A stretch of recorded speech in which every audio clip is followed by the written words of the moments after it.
Tax वाचवायचा आहे तेही टेन्शनशिवाय, तर येस, हा व्हिडिओ स्पेशली तुमच्यासाठी आहे. आणि त्याच्यामध्ये आपण बघणार आहोत की आपला टॅक्सेबल इन्कम आपण कसा कमी करू शकतो आणि टॅक्स सेव्हिंग ज्या स्कीम्स आहेत ज्या की अंडर सेक्शन 86च्या येतात, तर त्या कोणत्या आहेत हे आपण बघणार आहोत. आणि ज्या की एकदम सेफ, स्मार्ट आहेत, ज्याचा तुम्ही यूज करू शकता SIP किंवा म्युच्युअल फंड करताना. त्यातली पहिली जी आहे ती आहे ELSS. ELSS stands for equity link saving scheme. याच्या अंडर आपण म्युच्युअल फंड किंवा SIP करू शकतो, पण याचा लॉक इन पिरियड जो आहे हा 3 वर्षांचा असतो.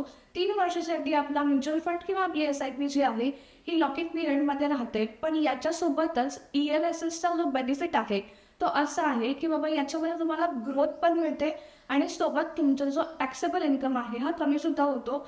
ELSS 80Cच्या अंडर येऊन तुमचा टॅक्सेबल इन्कम खूप कमी करू शकतो, ज्यामध्ये तुम्हाला ग्रोथ आणि हाय पोटेन्शियल ग्रोथ आणि त्याचबरोबर जो तुमचा टॅक्स आहे हा सेव्ह करू शकतो. त्याचबरोबरीनं आपल्याला दुसरा एक ऑप्शन आहे विच इज PPF.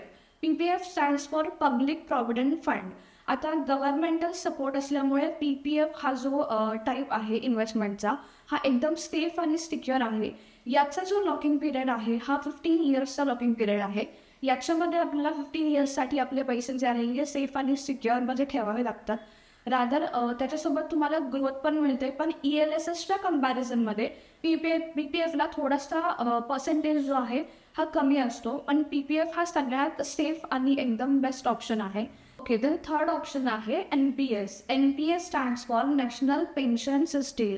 हा ऑप्शन रिटायरमेंट लोकांसाठी बेस्ट आहे. जर आपल्याला रिटायरमेंट प्लॅनिंग करायचं असेल तर आपण NPSच्या अंडर आपले पैसे जे आहे इन्व्हेस्ट करू शकतो.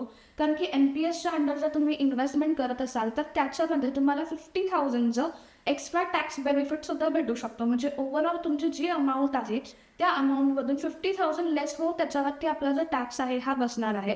So overall ELSS, then PPF आणि NPS हे तिन्ही ऑप्शन्स आपल्याला इन्व्हेस्टमेंटसाठी बेस्ट आहे.